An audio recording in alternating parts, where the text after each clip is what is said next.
कि मैं मुकाम को तो गोद नहीं ले पाऊंगा, लेकिन ये समाज मुझे गोद ले ले। मैं इस समाज के साथ में 24 घंटे 365 दिन इसके हितों की रक्षा के लिए इस संघर्ष करूंगा। इस बात के लिए आजीवन प्रतिबद्धता व्यक्त कर। आरक्षण मिले इसकी मांग समाज पिछले बहुत दिन से कर रहा है।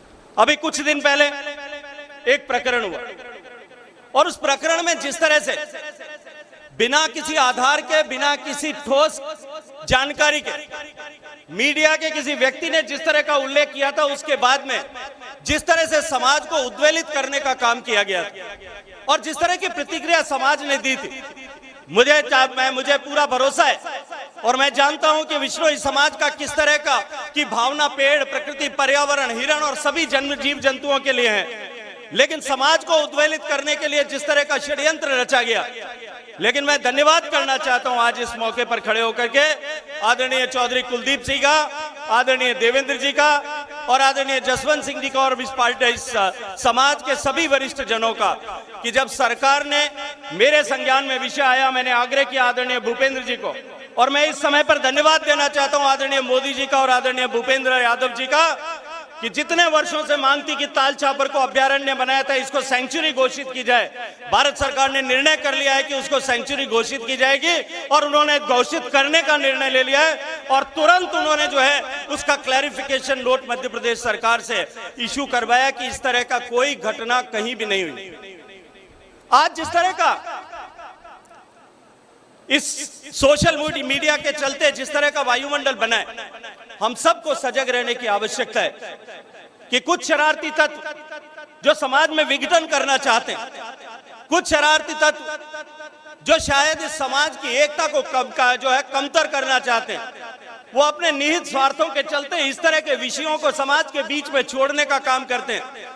सोशल मीडिया के माध्यम से, डिफरेंट प्लेटफॉर्म्स के माध्यम से कहीं ना कहीं उस विषय को आगे बढ़ाने की बात करते हैं। भावना भावातिरेक में हम सब लोग भी उसके साथ में जुड़ जाते हैं। मुझे भी एक बार की जब सुबह सुबह कैलाश चौधरी जी ने फोन किया था, मुझे भी एक बार झटका लगा था। मैंने तुरंत भूपेंद्र यादव जी को फोन किया। उन्होंने कहा भाई साहब अगर ऐसा कुछ कर रहा है तो उसके लिए इतनी लंबी प्रक्रिया होती है कि 2-3 साल तक तो उस प्रक्रिया को पूरा करने में लगता है, कहीं उसकी कल्पना भी नहीं। और उन्होंने तुरंत मुझे उसके सारे दस्तावेज भेजे थे।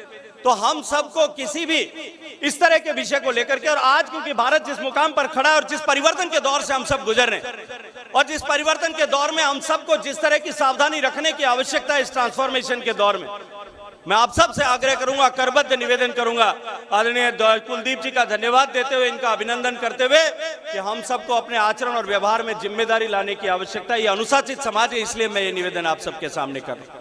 आरक्षण का कि भारत सरकार की सेवाओं में, केंद्र सरकार की सेवाओं में विश्नोई समाज के युवकों को, युवतियों को आरक्षण मिले, इसकी मांग समाज पिछले बहुत दिन से कर रहा है।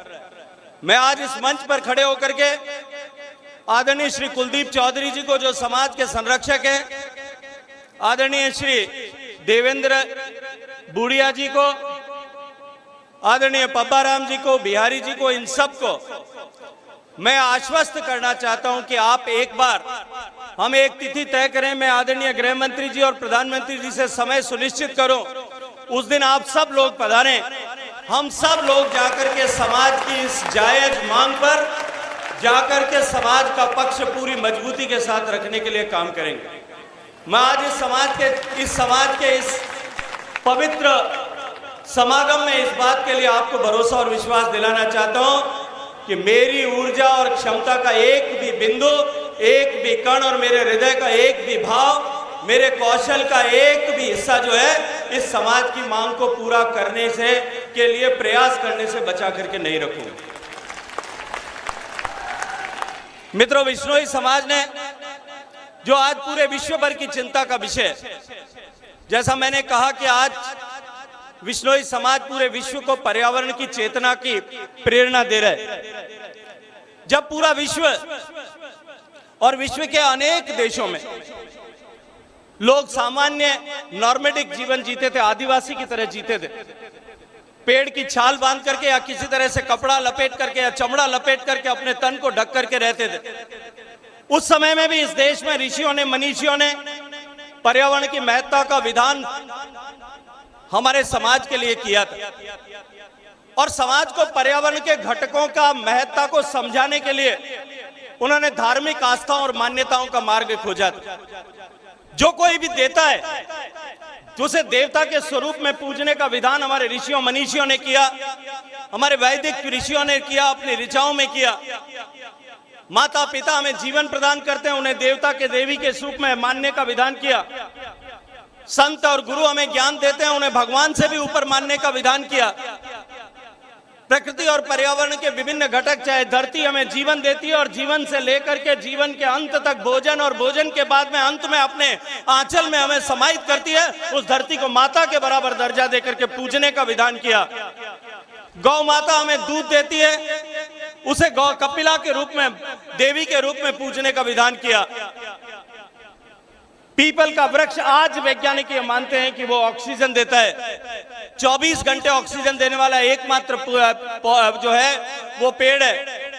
उसे देव के रूप में मानने की आराधना की। नदियों को देवी के रूप में, जलाशयों को, तालाबों को देवता के रूप में मानने का विधान, हमारे पूजने का विधान समाज को इन प्रकृति और पर्यावरण के घटकों से जोड़ने के निमित्त हमारे ऋषियों मनीषियों ने किया।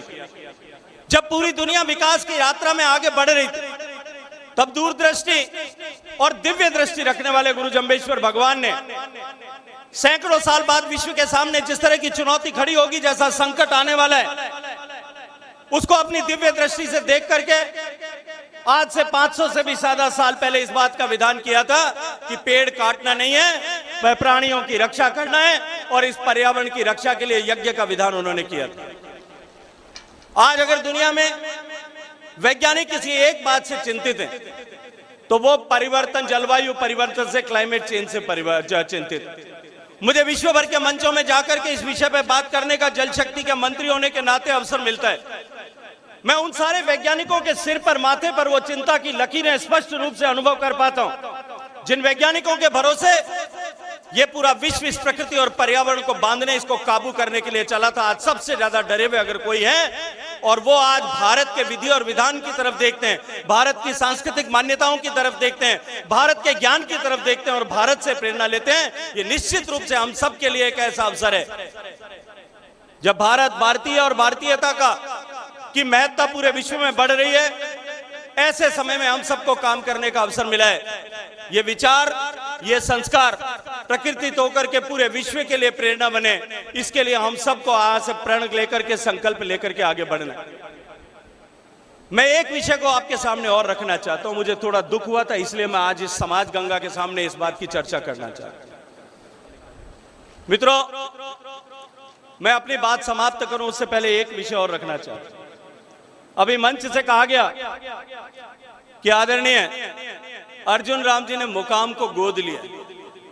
मुझे लगता है कि मैं तो इस समाज गंगा से और कुलदीप जी से सबसे हाथ जोड़ करके निवेदन करूंगा कि मैं मुकाम को तो गोद नहीं ले पाऊंगा, लेकिन ये समाज मुझे गोद ले ले। मैं इस समाज के साथ में 24 घंटे 365 दिन इसके हितों की रक्षा के लिए संघर्ष करूंगा। इस बात के लिए आजीवन प्रतिबद्धता व्यक्त करते हुए मैं एक बार फिर सबका अभिवादन करता हूं। बोलिए गुरु जम्बेश्वर भगवान।